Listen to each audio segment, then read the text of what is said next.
today we have people who've met aliens from outer space. In fact, some have been kidnapped by them. They've had strange operations carried out by them on their bodies. Now, at this point, you're sitting at home saying, I don't believe a word of this. Well, have a look at this. This is a medical report. It's by a doctor in the Accident and Emergency Centre of West Hill Hospital in Kent. And on it, there's a list of injuries.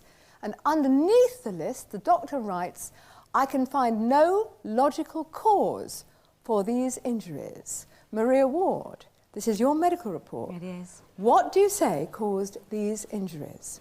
Well, that particular occasion, I was awoken early hours of the morning, about 3:15, at my home. There was lots of lights outside the house. I got out of bed and looked out the window, and there was all these lights just sort of moving around.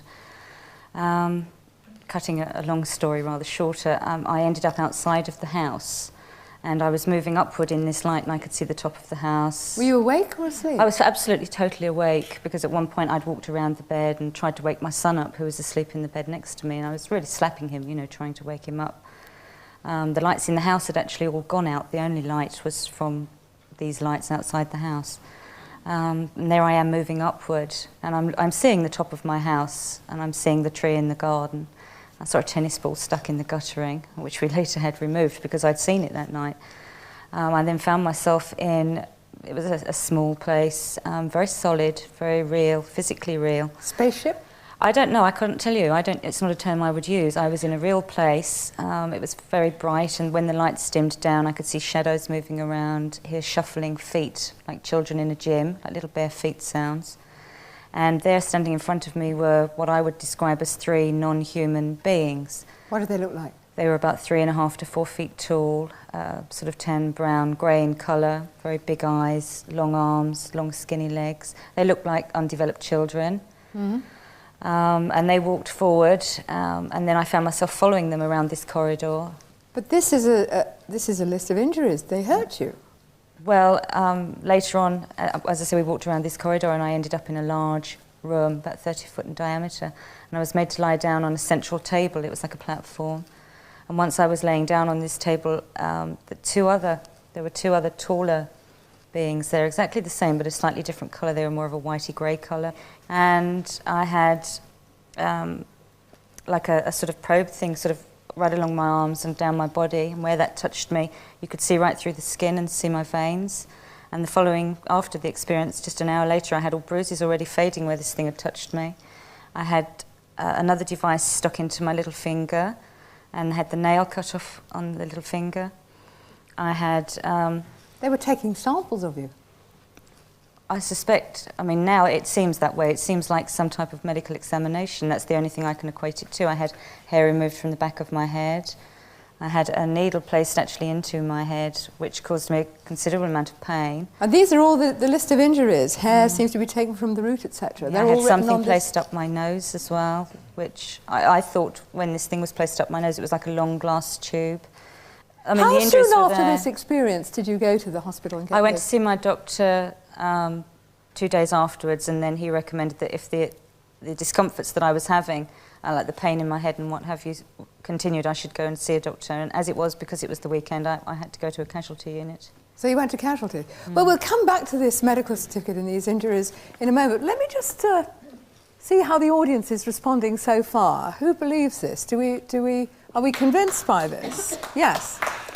There's a lot of people here that are. Suppose this lady came up to you, sir, and told you this story. Would you believe it? No, not at all. But I would actually point to a one-to-one correlation between what she's experienced and religious visions.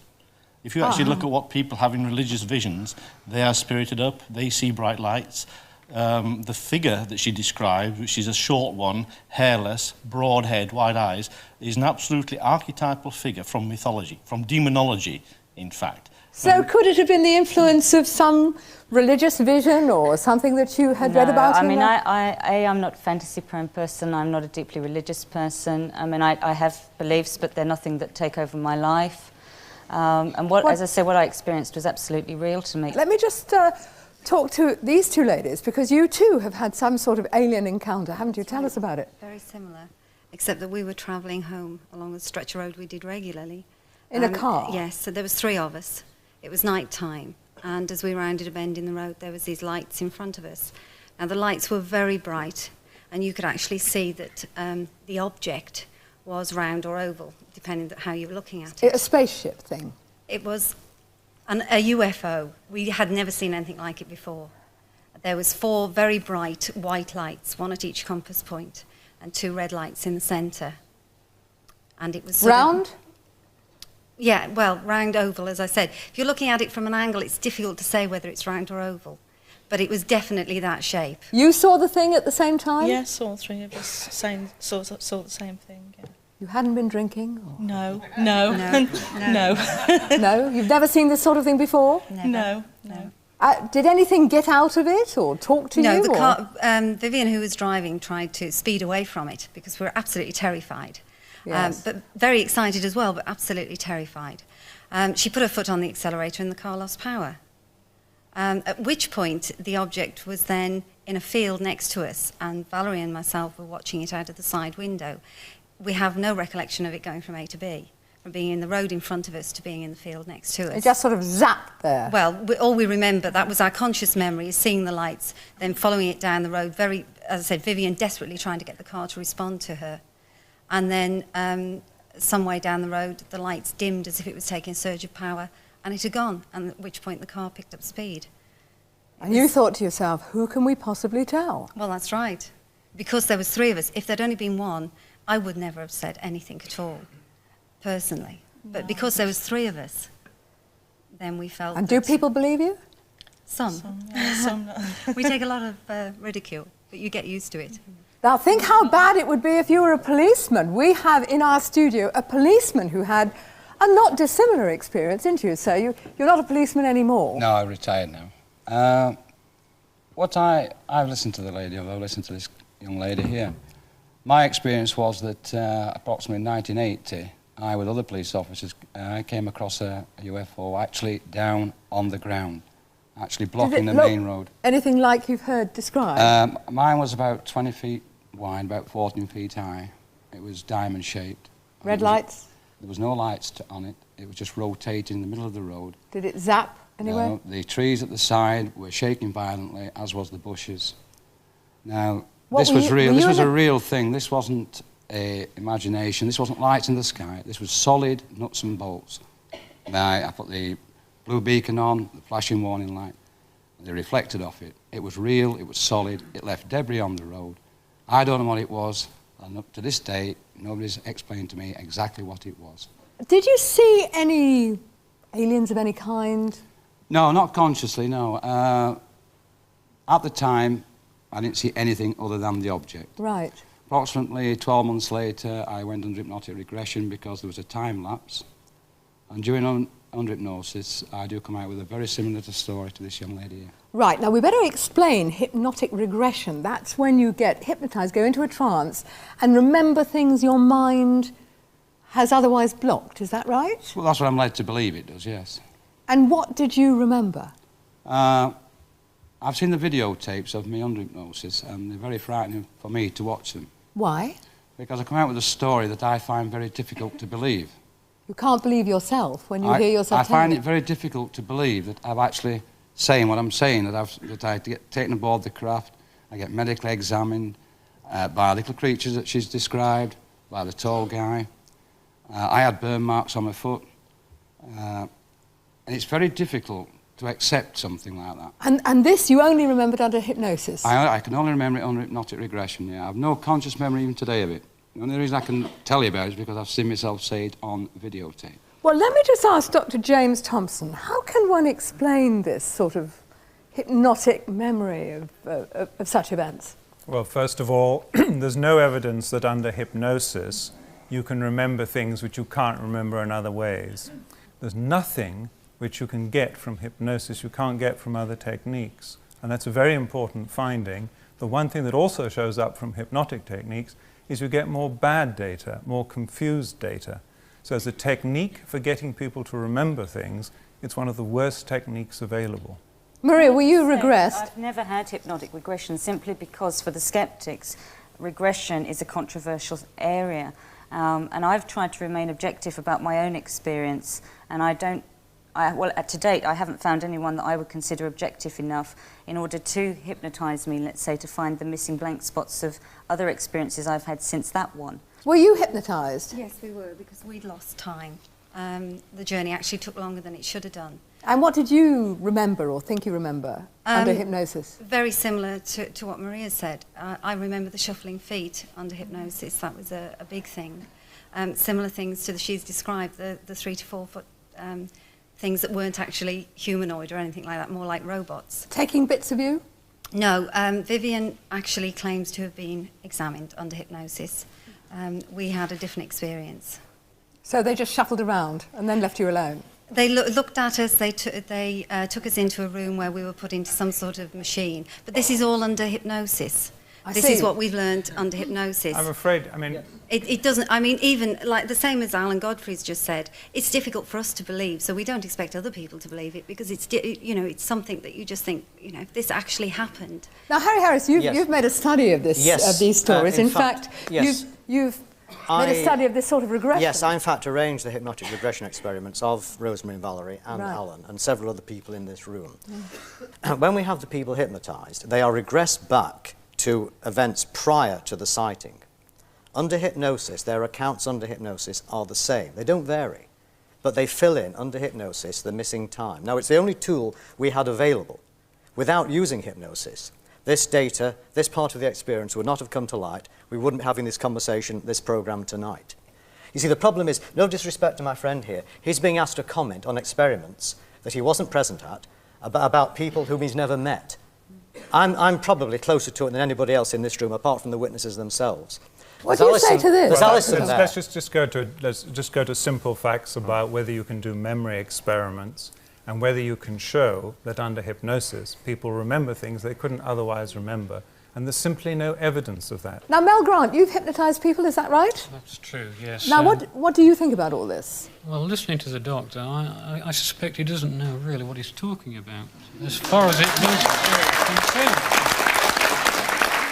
Over the years, I've met numerous people who have been abducted. There's a methodology to it. So you believe this? Oh, yes, by all means. I've regressed many people with the stories. But now, Mel, let me just ask you a question. All these people who are regressed and abducted, do they have the same sort of shuffling feet and people with skinny legs? The basic elements of an abduction are always the same. Yes. What happens is that I do this to get to the facts. I'm not interested in truth, because truth can be bent. Facts are different. Let me explain it. If you and I were standing out on a corner and we witnessed a vehicle accident, the police come to you and say, make a statement, Esther. Your statement would be your truth, my statement would be my truth. The more statements you get, the closer you get to the facts. Oh, I understand you, so that the truth of the people here may be seen through their own eyes, but you're trying to get perception. What they have in common. Yes. I understand. So I'm afraid our friend over there, who's probably never seen an abduction victim, does not know what he's talking about. Dr. Thompson, have you ever... I've never seen someone who's been abducted or claimed to be abducted. Every single phenomenon which you get under hypnosis, you can reproduce by giving a medical student £20.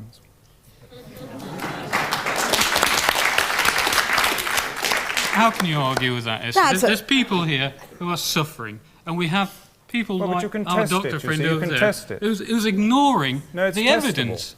Does that convince you? No. What is the point of us making it up? Our experience was 14 years ago. Would we really have gone through 14 years of being ridiculed by several people, newspapers, all types of people? Would we put ourselves through that if we didn't have something? It certainly sounds a bit arduous going through it all. I tell you what, Maria, I said we'd come back to your medical certificate, these injuries, because, let's face it, this is the nearest that we've got to independent corroboration of your experience, isn't it? So what we did was we telephoned the hospital that's named at the top of this form to ask them about this form. Now, very sadly, they said there were some errors in this form. They said that, for example, there was no date stamp on it, and there's a special hospital stamp that they use. They said there should have been an admission time stamp on it, and there isn't one. They said there should be a time stamp for the time that you were discharged. They said that this signature doesn't actually conform to any doctor's signature who was there at the time that this happened to you. And Excuse me, but it's not a fake. But what all they I also can tell said, you is it was given. I was given a written letter to take to my GP, which I took to my GP, and then afterwards, when I was asked to do a television thing, which I did sort of anonymously, I asked my GP to fax me a copy of the later report that he received, and he sent me a faxed copy, and then I went down and he did a photocopy, and that is what he gave me. Well, the worst thing, I'm afraid, Maria, is that no doctor ever types a report like this. Well, all I can say is that that's what was given to me by my general practitioner. They're always written by hand, do you see? Because doctors in casualty or these departments don't have time. Access to typewriters. Well, I just assumed that because I'd asked my doctor to get a report from the hospital of what was done, because I took him down a brown envelope with a handwritten. Yes. And that was what he actually gave me. And your doctor is where? My doctor is in Dartford, but he unfortunately had a heart attack. So he's passed away. Yes, and I'm sure if I went through my medical records, we could find. I mean, quite honestly, I mean, would I go on live TV or TV in general with a fake medical report? You know, I asked my doctor to give me. Excuse me. What do you think about this? I went to my doctor's and he gave me a copy of the report. Yes. What really baffles me is that out of the whole size of the whole planet, they come straight to your house. No, not just me, to many hundreds of people. No, I mean, in your area. I mean, exactly where do you live? In a house in a village or in a city or a town? Where? Just in a town, a normal house in a normal town. Exactly. So the words are just flying across, and they said, oh, we'll go down there. Oh, wonderful. Let's all go down there, shall we? All go down there, shall we? Sir? Esther. What a load of rubbish. Esther, there is yes. Madam. There's two things I want to say. When I was at school, I was told what man can think of, man can do. And years and years and years ago, man used to think they can fly. Today we can. Years and years and years ago, man used to say, oh, we'll reach to the moon. Today we can. Now, I want to say to people, how is it that we human beings on this earth are making these fantastic space rockets, going to different planets, and yet we do believe that we're so intelligent that nobody else out there is so intelligent they want to come here? Now that's actually a very good point. One of the most famous and respected scientists who's taken a great interest in alien encounters is in fact the author of 2001 A Space Odyssey. That's Arthur C Clarke. He lives right now in Sri Lanka, but he's going to join us today from his home there. Dr. Clarke, do you believe in the existence of aliens? Yes, in fact, I've been interested in this for most of my life. I'm fairly sure that there's much life out in space and probably a great deal of intelligent life. And this is one of the great, mysteries. And why haven't they come here before? We've started going to space, so why has no one ever visited us? Have you any mental image of what they look like? No, because, they could be anything. Life on this planet is evolved in many different shapes, and real aliens would be as strange to us as the giant squid, the giraffe, the sperm whale, and they wouldn't be in any way humanoid. And this is one reason, incidentally, why I don't take any of these reports of meeting with aliens seriously, because they're always humans. So you think that actually, if a human met an alien, they wouldn't recognize anything familiar in them? In fact, I have on the monitor behind me, if you can see it, an impression of what an alien might be like. A space artist has tried to give some idea of an alien entity. I don't know if you can focus on that, but it would be as strange as that. We wouldn't even know what it was, couldn't understand it. Well, if there is life, if there is alien life out there somewhere in the universe, do you think they would take an interest in humans on Earth? Well, there again, there are so many possibilities. There may be hundreds of thousands or even millions of inhabited worlds with different life forms, different intelligence. So, judging by the sample we have on this Earth, and admittedly one is not a very good sample, there must be, you'd think, other creatures who are curious, inquisitive about the universe, just as we are, and would start to explore it. Probably they wouldn't go in person. It's more likely they would send robot probes, which of course can travel for millions of years without getting tired. And is there any evidence of such robot probes? Has anybody found anything like that? no, but this has been seriously proposed. In fact, that was one of the themes of 2001, the idea that there might, in the remote past, have been visitors who've left monitors, sort of watchmen, to watch over the Earth, and one day we may find them. And this has been taken up quite seriously, perhaps somewhere out in the solar system, on the Moon, on Mars, or in orbit around the Sun. There may be monitors waiting for us to come out of the kindergarten, and then perhaps their creators may say, hi, here we are. Fascinating thought. Thank you for the moment, Dr. Clarke. So he believes in alien life, but he doesn't believe in this sort of alien encounter. What do you say to that, ma'am? Well, I believe it, obviously, because I've experienced it. I woke up in the early hours of the morning and found myself floating in a motel room, above the bed, to the side of it, and then up out of the room. In a motel room? Yes, in America. Fine. It wasn't an out-of-body experience. I saw the bed and my body wasn't in it. I was physically floating away from the bed. I then found myself lying on what felt like a metal sheet, surrounded by lots of bright lights and lots of entities or beings that were not familiar to me. The feeling I got from them was very warm and very caring and very indulgent. So you enjoyed it? You weren't frightened? I wasn't frightened, no. On that occasion I wasn't frightened. And what do you think all that was? A hallucination, a dream? No, I believe it was real. Why? Because I didn't know what the beings looked like. I'd heard about the term alien abductions, but I didn't know what they looked like. And then when I had that experience, I described them to other people, and the description matched. I would like to ask Arthur C Clarke, what might be some of the psychological explanations for the encounters that we hear about? Yes, this is a very interesting question. Why are so many people claiming to have seen UFOs or encountered aliens?